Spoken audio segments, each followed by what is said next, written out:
Hello, my name is Michael Sherman, and I'm a film producer and also will be the moderator for today's discussion about the Buried, such a touching, deep film.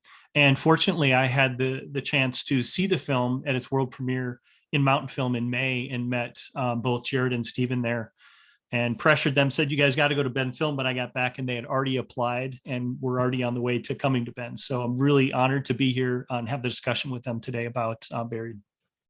The honor is all ours. Absolutely. Yeah. Yep. Appreciate it. Appreciate having us. Why don't you guys go ahead and introduce yourselves too?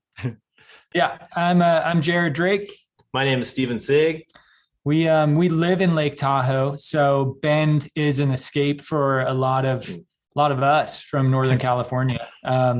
So it's personal. We all have a ton of friends up there. There's a lot of synergy between where we are in North Lake and Bend. So it's a huge honor to be sharing this film with your community. Great.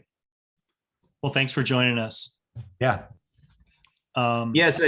And I think Jared just touched on something that's important. It's like the mountain communities are the communities that we've really turned our lens to, because this story lends so much information, and it's about a pioneering moment in avalanche mitigation, all of these things. And it's the mountain communities that we really, really want to focus on, even though we want to open it up to a bigger market. But it means that just a little bit special more that we can share with a mountain community, especially one that's close to us as well. Oh, great. Well, thanks for doing it. Thanks for Jared and Stephen for being here.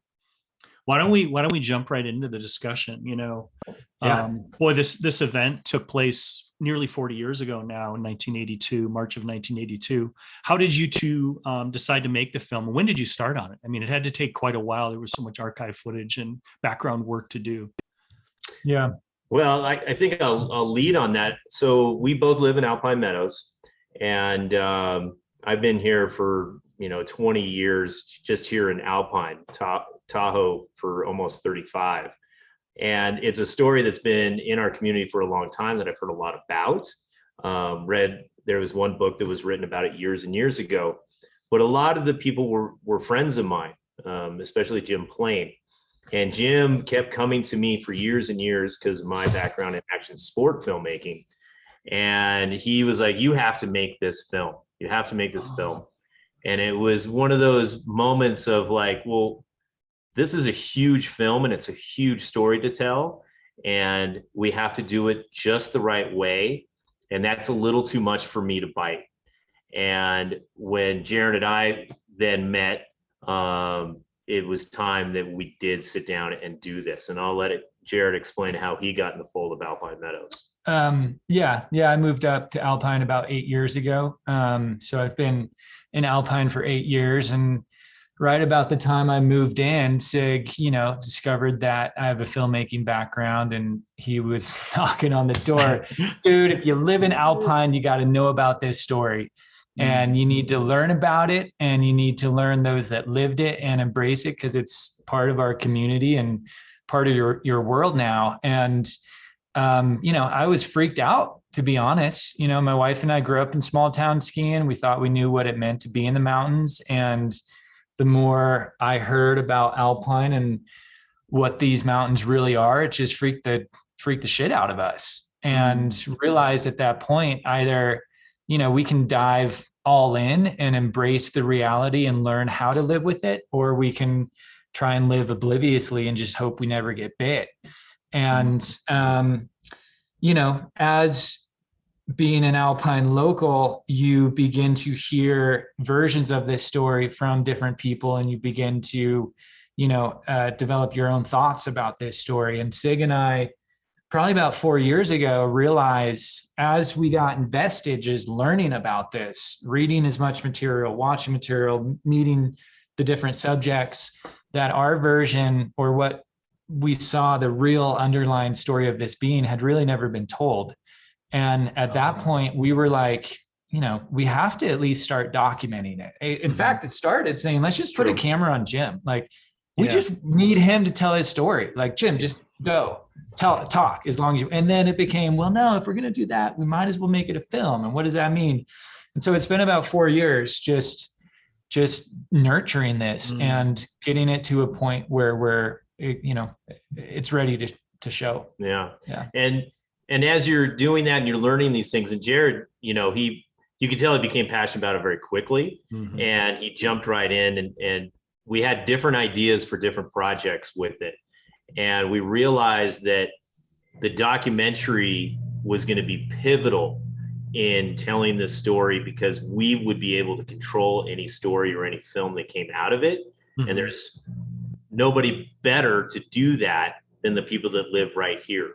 Yeah. And although a lot of people from 82 have moved on, we still knew a lot of people here. And we realized that we could take 5, 6 characters that are still here and make it so that we could tell the story without traveling all over the place and tracking down people. Well, except for Lanny, he made it down from Jackson Hole to taking his interview.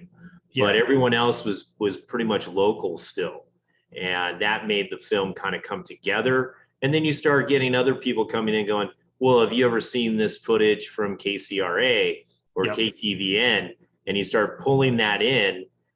And then I think that's actually when we got scared, because what we discovered, and we were a little naive to tell you the truth, is bringing in this archive footage is a huge hurdle in documentary filmmaking.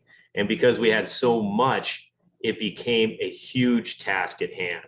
And I actually have to give props to Jared. He's done an amazing job of getting us through the fair use things so that we could have those first person 1982 accounts of it. Because people, as years go on, things change in your mind. So it was critical to have those elements of telling the story right then, and have the hindsight moments as well. Sure. So as that all came together, we realized that we really had to navigate the film in our assembly cut to really zigzag through these moments of archive to today's interviews to interviews from back then. And that it needed to be seamless, and it needed to be this timeline that just drove the film. And that was tricky. Yeah. And thank God for our editor. Matt was able to sync that all up near seamlessly. And that was a task that I didn't think was achievable. And when he put that magic and brought that element in, it just worked. It just worked. Yeah, he really did a good job keeping the pacing going and linking all these disparate elements together into this storyline that was, like I told you a little bit before, I was on the edge of my seat at Mountain Film and Telluride, just kind of what's going to come next, and you kept us going, which is very difficult to do with so many different types of footage. Yeah. So were there any difficulties in finding some of the archive stuff or the characters to interview, or was that actually really easy? Well, archival is always a challenge, I think, digging up sources, figuring out where they come from. Somebody has an old VHS tape that they've held on for 40 years. They plant it on you. It's got no labels on it. Who do we fix this from, buddy? Yeah. And we actually, received a ton of materials just from the community. We hired an archivist who did a wonderful job. She went out and dug up a ton. But we also just, as people learned we were making this, like, hey, I got a box of slides. Take it. I don't know what's in there, but I shot it in 80. Like, take it. Yeah. And so that was great. I mean, it has its own challenges, obviously. Well, especially when you try and get higher res footage, you can't work off of a VHS very well, but a lot of times you had to.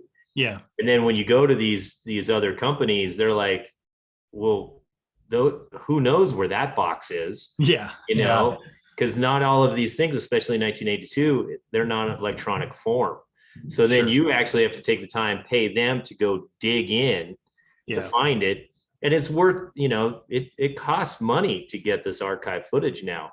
Absolutely. 10 years ago, it didn't cost what it costs today. Yeah. But that's just a logistical hurdle. I think the big challenge that we faced with this film going into production is, should we make this film?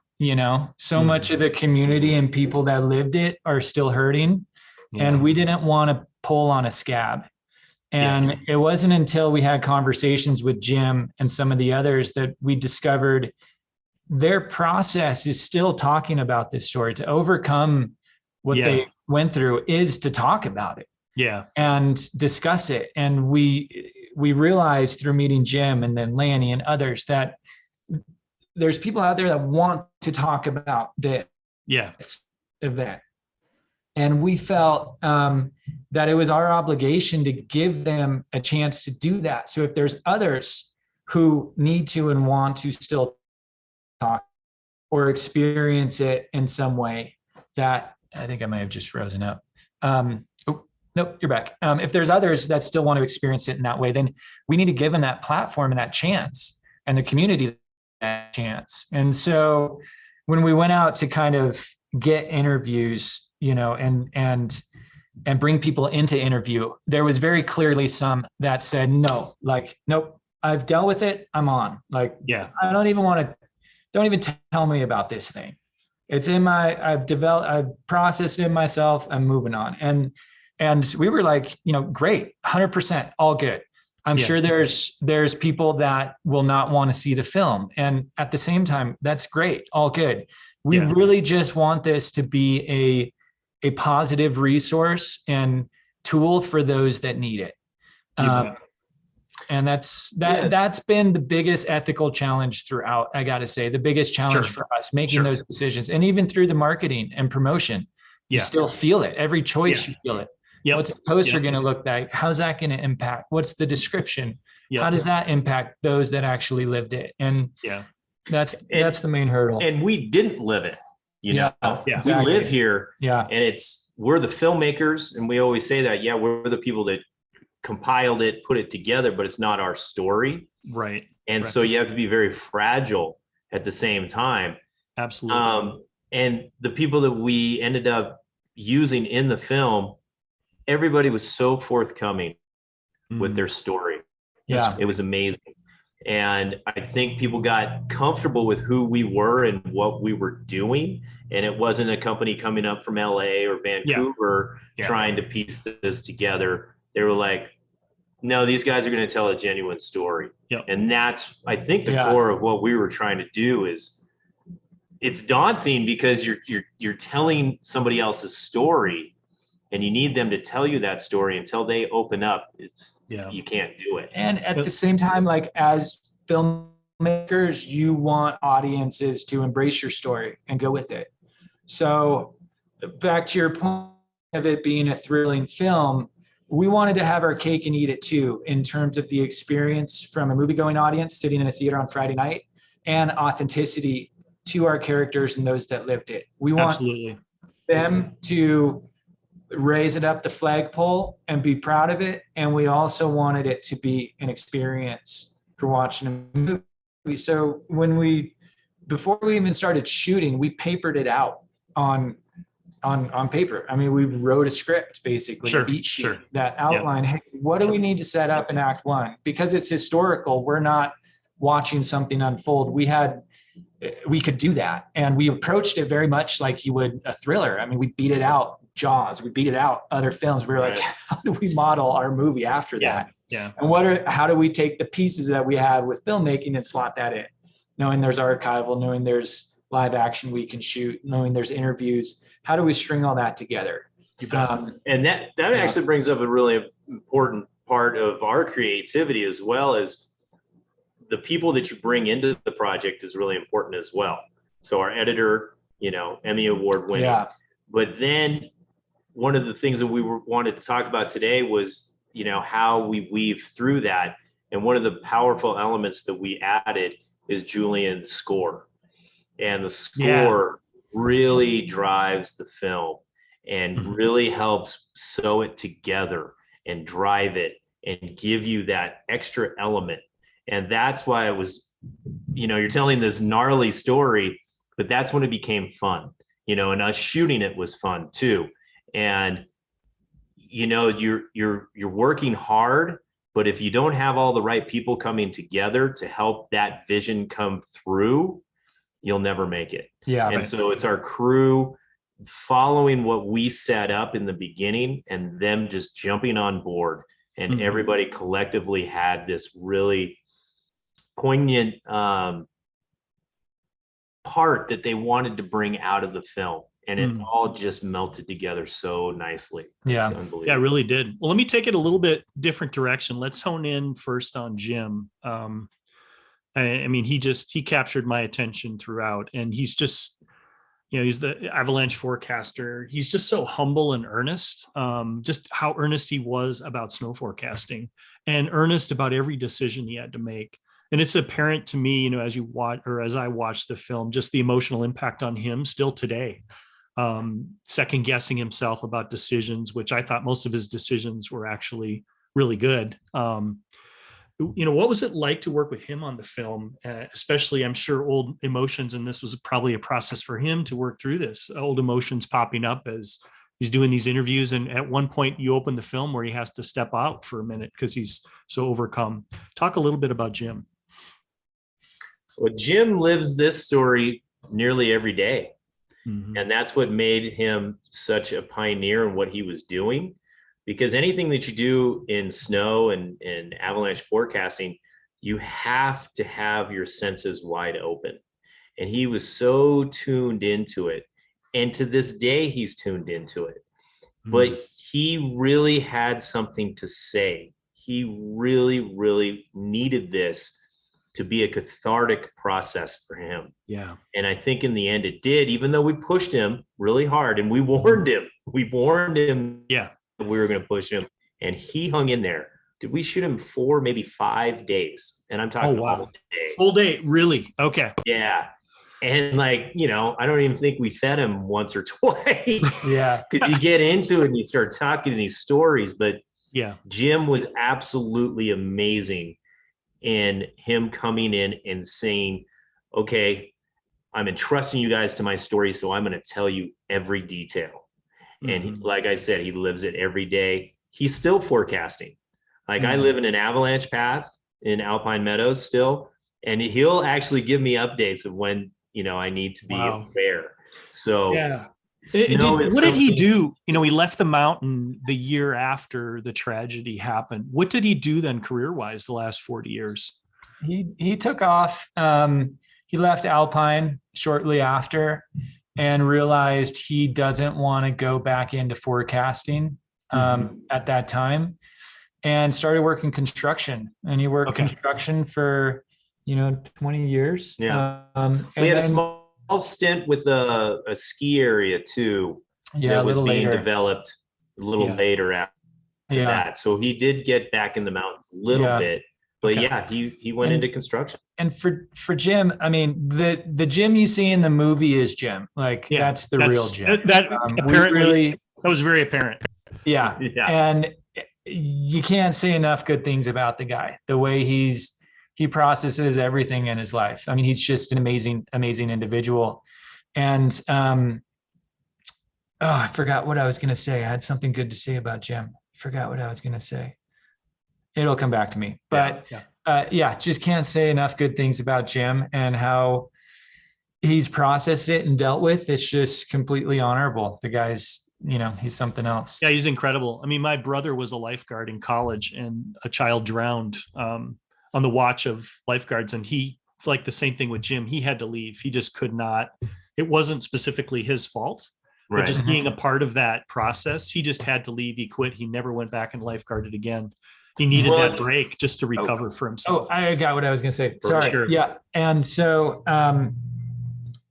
for Jim, as we talk to him more and more about it, we realized that this is kind of his life is sort of a love story with snow and mountains. And Mother Nature, in a way, hurt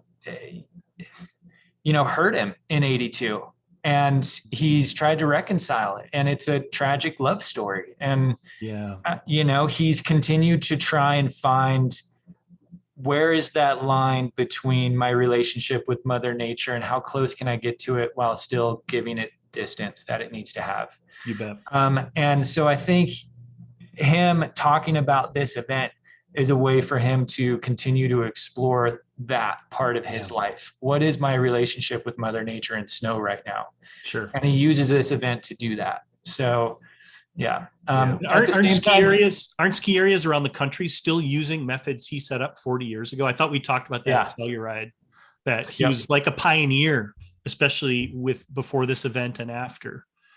Yeah, Alpine Meadows it's a tricky place to work avalanche mitigation, and so a lot of the things that he brought in transcended into other ski areas as well. But Alpine is a tricky place, so many starting zones, so much 300. They said 300, right? 300 starting and slide areas. Yeah. Wow. And then you also have Larry, and Larry, he went on and he became the mountain manager. He did. Okay. Control director. Mm-hmm. And Larry basically he ended up working, I think, 7 years at Alpine and has become a notable figure in the avalanche mitigation scene and as a consultant. Okay. So, and a lot like Meredith, there's a lot of people that run to the fire, Yeah. You have this amazing event. Jim had to step back, but Larry stepped into it deeper. Yeah. Okay. Meredith became a fire chief or captain at Truckee Fire. And Lanny is still to this day doing some rescues and working in the field. So it was really interesting to see how everyone moved on from the event. Right. But that event still sits really centered in everyone's soul. Yeah. I'd like to talk a little bit more about that later. Jim talked about a few different times in the film, talked about hubris and just how everyone was these young, adventurous rock climbers, skiers doing the mountain thing. And, all in their 20s, some very early 20s.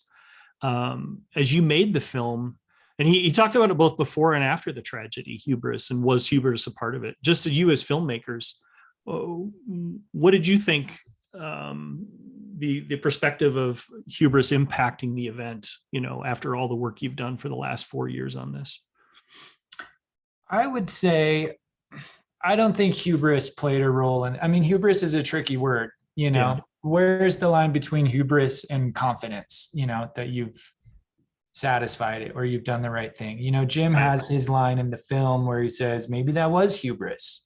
Mm-hmm. Maybe the fact that we thought we saw results was hubris. And the reality is, with avalanche mitigation, yes, they call it snow science, but at the end of the day, you're making guesses, and you're going to make guesses based on your experience, based on your knowledge, and based on what you think is right and true. And if you're wrong, that doesn't necessarily mean you had hubris. I do think in the mountains, you do get people who are way overconfident and can be arrogant, and that can be problematic at times. But I don't think that was the case in '82. I really don't. Great. But it became a theme that we wanted to cover, because one of the other elements that we want this film to serve is avalanche awareness. Yeah. And that whole hubris theme becomes very important, because now people have the tools that they can be their own avalanche forecaster. But what we're seeing, especially with last year, we had so many fatalities in the mountains because a lot of people go and they may be experienced, but they get this self-confidence about certain things. Yep. And we've seen a lot of things turn the wrong way. Absolutely. So this is a platform for avalanche awareness, in our opinion. And that question that Lanny loves to go to is, you should always ask, what if I go up here and I do this, what are the consequences? Is it just consequences for me? Are there people below me? Should I be out here? You have to ask that extra question so you don't trip over hubris. Yeah. Well, that's good. You confirm that. I didn't feel that as a viewer, that I feel like the staff did everything they could do. They were trying, they were discharging so many bombs and shells to bring the avalanche, to loosen the mountain up, and it just wasn't working. So when it turns to war or battle, the hubris is out of that element at that point. Exactly. You have a job to do, and you're doing it to the best of your ability. It's kind of beautiful for Jim to ask that, though, and I think that's an important thing for everybody to ask once if they're caught in a situation or they've made a mistake or something has happened? Is there something that I did or overlooked because of a blind spot I have that resulted in this? And that's okay to ask those questions, because that's how you learn and that's how you push yourself. So, yeah. No, that's great. I mean, they talked a lot about, when I did AVI training, hubris was one of the big things they talked about over and over again. So I really enjoyed Lanny in the film, and also when he presented before. He talked in the film about limiting FaceTime for rescuers. And my wife's on search and rescue, and they've talked about the same thing. FaceTime of seeing of people who have passed away, especially people to reduce PTSD. You as filmmakers, you had to make choices on what to show and what not to show. And I think you showed like Bernie's hand, can you talk about those decisions? Because those are intimate and private moments for the families, for everyone involved, to show anything at all. So I'm sure that was really difficult. Just talk about how you made those decisions. Yeah, no, that was tough. Initially our approach was leave it all out. None of that goes in. It's off limits. Yeah. And what we found as we got into the edit, that for our audience to connect with the characters and what they had endured on any level, that we have to share a piece of that. When they talk about PTSD in the third act, you as the viewer, you immediately go to some of those images you saw in the film. Yeah. And that draws you closer to our subjects, to what they endured, and thereby how they resolve it in the end suddenly has meaning to you as a viewer. And without that, you don't have that. The film doesn't have an emotional hook. It loses it in a lot of ways. And it's not just for the film's sake, but for the stories that our characters endured and what they went through for their sake. Yeah. And taking that a step further, that's the harsh reality of traveling in the mountains. Mm-hmm. And wanting to use this movie to raise awareness and shake people to their core and convince them, look around, because if it gets ugly in the mountains, it gets real ugly. Yeah. And real fast. Yeah. We have to give a piece of that. And to be honest, we debated it all the way until we had a private screening up here in Tahoe for the local community over a year ago. It was a very rough cut, and we showed it to the audience. We handed out a questionnaire. It was 5 questions. One of the questions on it was, are there any images in the film that are too triggering?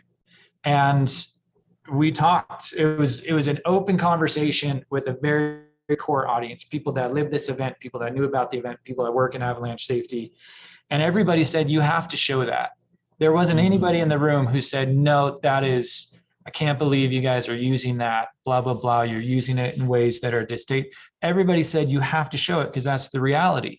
Yeah. And that's what we live through. And that's what, when those images go through my mind, I think of those things. And you have to convey the reality of this. So that felt like a ticket for us to go, okay, it felt to me like just the right amount too. Not too much, not too little. You had just the right amount of what really happened to these folks. Yeah, we played with that timing as well. Mm-hmm. Some we wanted to hold a beat longer, and others we wanted to beat shorter. Yeah, and that was tricky because when you sit on that line, the timing is critical. Mm-hmm. Because if you could lose a viewer in that as well. Yeah. But absolutely. What we're trying to do is make that exclamation point about the reality of what happened on this day. Yeah. No, you did a good job. Well, let's turn to Anna. I mean, her survival story of, surviving 5 days underneath the rubble was truly amazing. And it provided the hope and inspiration that this film needed to go with the tragedy. It would have been a different film without her. Obviously you guys know that.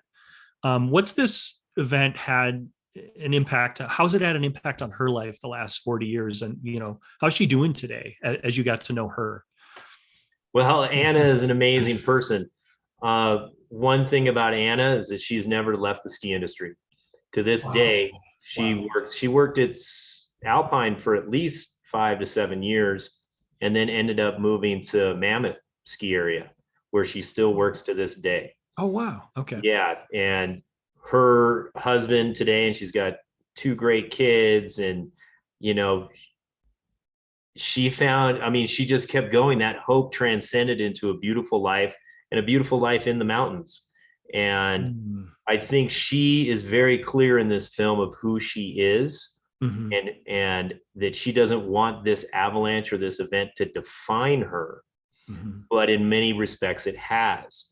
And it shows her resiliency to take this tragic event and not hide from it, but to just jump right in and stick with the ski industry, and to continue skiing and snowmobiling. I mean, these are her daily life, is still in the mountains to that day.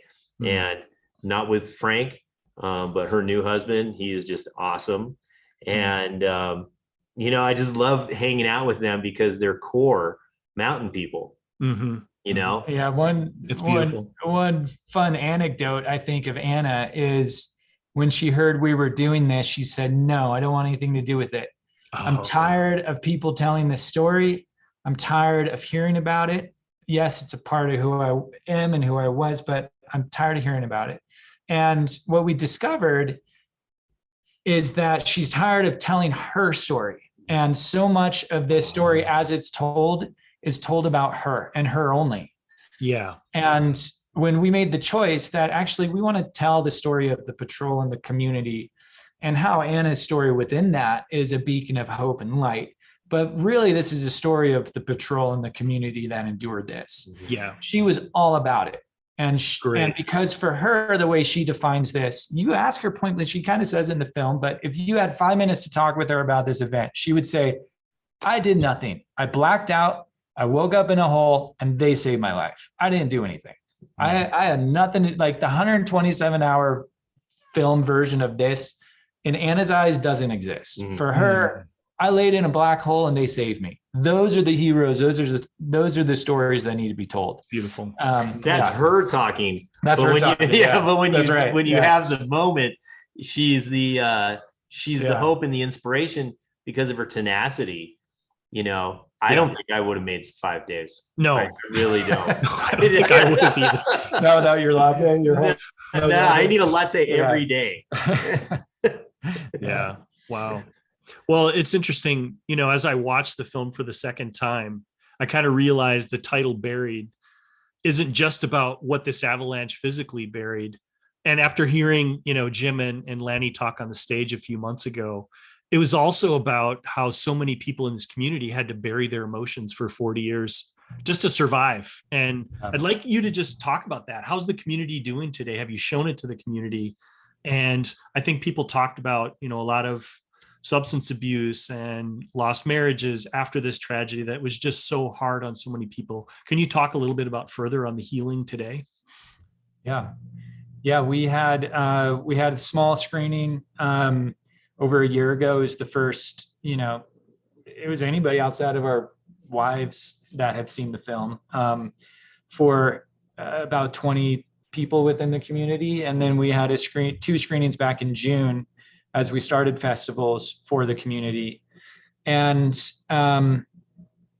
you know, I think it's definitely been an opportunity for the community to come together and heal. You know, there's a private Facebook group that developed for the 1982 Alpine Meadows employees. Anybody that was there in 82 can join this Facebook group. And it's now, I think, 130 people, which is fantastic. Yeah.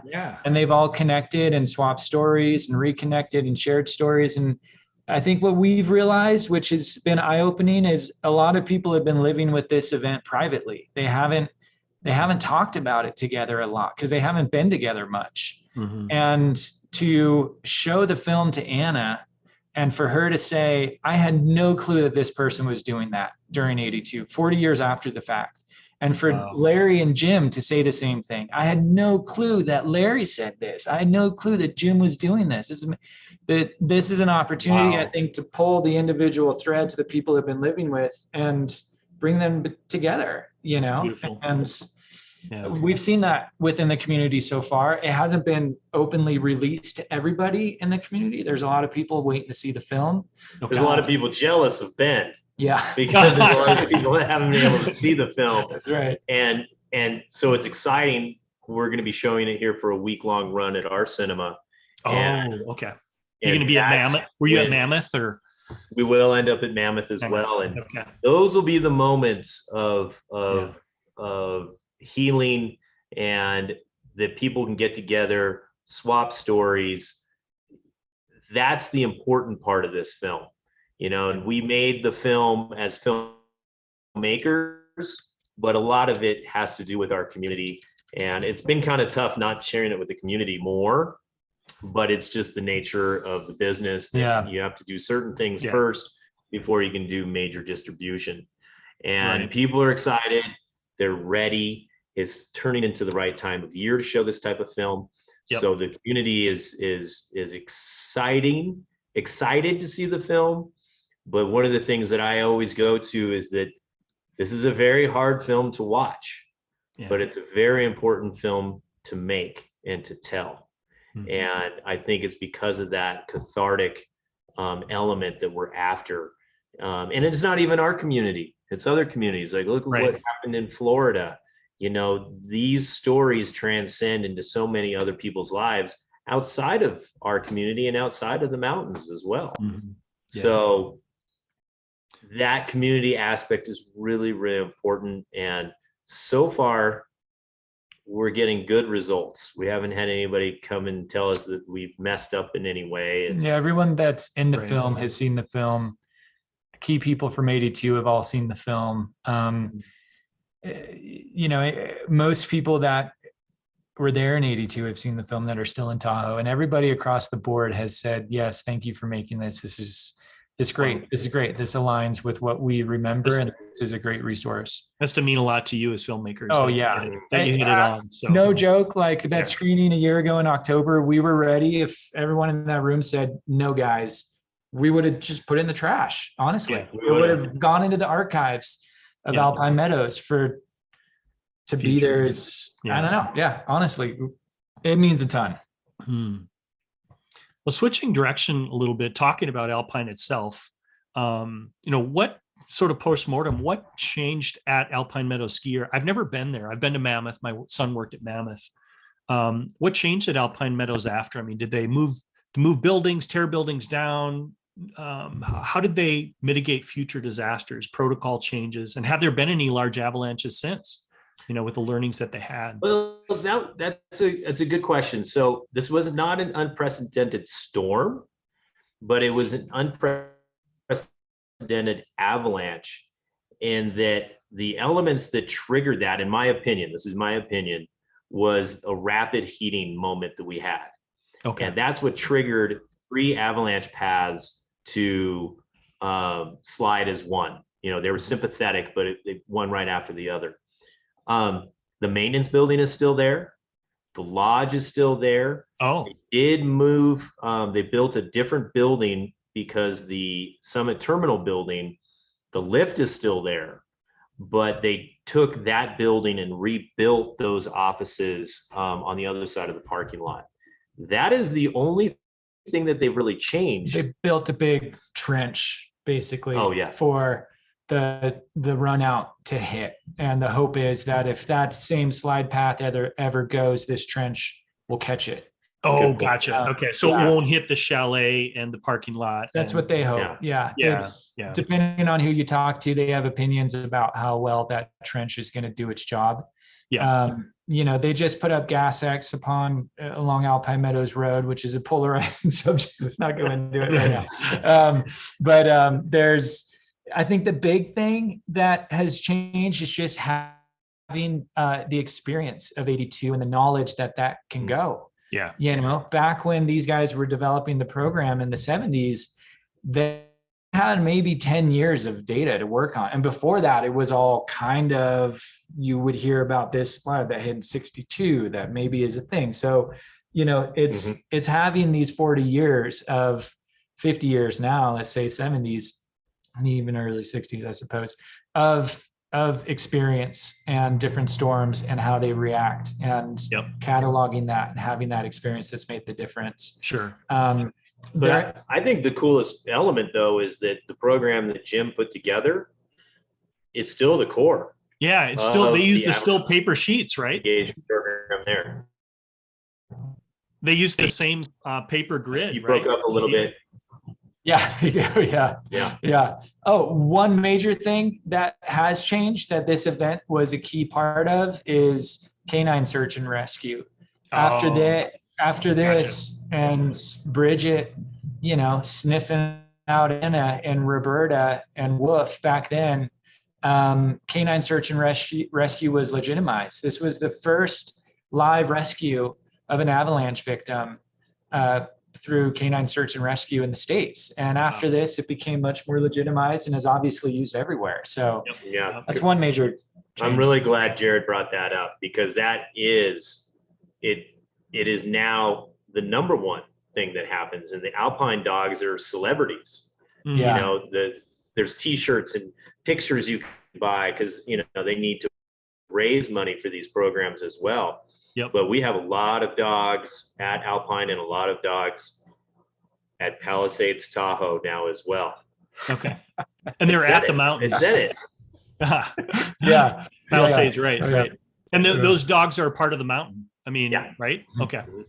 So just let's wrap it up. I think we're past time just a little bit. Turning it to Bend. Easy with us. So turning to Bend, well, it's been a great conversation. I've enjoyed every minute of it. We're a ski town too. So, and you made this movie for places like Bend and all these ski towns and outdoor towns all over the West. What advice do you have for Bendites, as we have thousands of people hitting the mountains literally every weekend here, either at Mount Bachelor or in the backcountry? What advice do you have for us as a community that hasn't had a tragedy like this? And, we are getting, with global warming, we're getting different storm patterns, and we could, we're seeing bigger storms as you guys talked about. You're seeing them down where you are and sometimes up here too. So what advice do you have for us? I think the biggest advice, and it's the platform that we want to use the film for, is Avalanche Awareness. Like right now, it's October Awareness Month.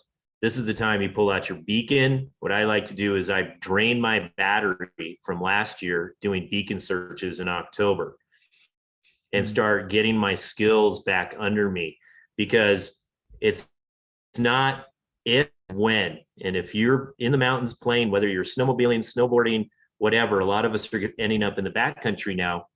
Not everybody has their skill set when it comes to avalanche safety and rescue plans. So it's the time, use this story to see that Mother Nature is in charge and that we're very minute, especially with climate change and these rapid warming storms. We have to be more aware, and we have to be responsible for ourselves when we go out into the mountains, and we have to make better decisions out there.